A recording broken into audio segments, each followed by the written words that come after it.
Today, the June 30th deadline came and went. So did the July 4th holiday. Will July 5th be the charm? We're talking about a state budget deal. Well, there is news happening right now at this hour at the Capitol. Seth Kaplan joins us there live with more on that. Good afternoon, Seth.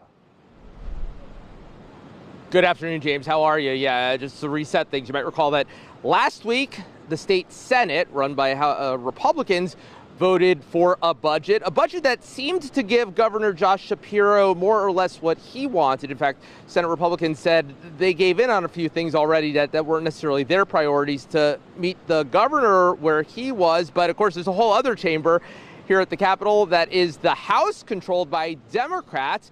And taking a live look now inside the House chamber, well, they've come back today. They are now in session, 203 members of the House.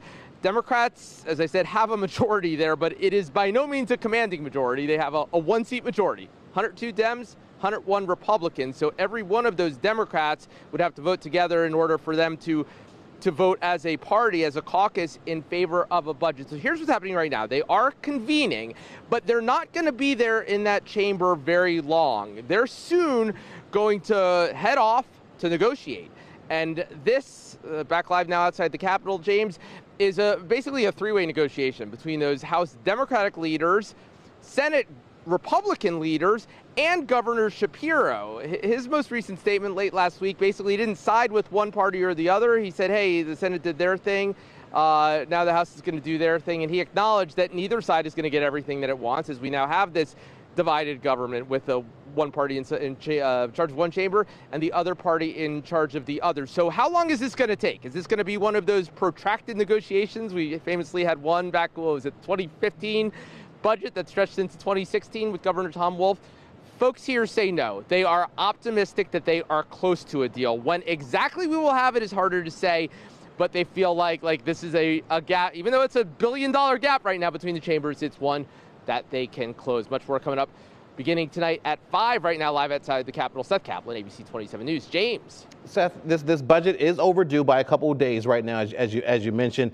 Are there any consequences because of that? Not practical ones. I mean, look, it is the new budget year, so of course there's uncertainty in terms of programs that, in some cases start officially,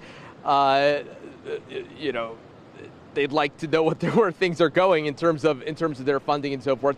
But no, again, if we look back historically, there are times when this has gone on for many months and life has gone on in Pennsylvania, albeit in a more chaotic way in terms of that kind of certainty that everybody wants in terms of funding and so forth. So no big consequences. And Governor Shapiro would have liked to hit that June 30th deadline his very first year, but this would by no means be one of the longest standoffs if it were to end, if not today, sometime in the coming days.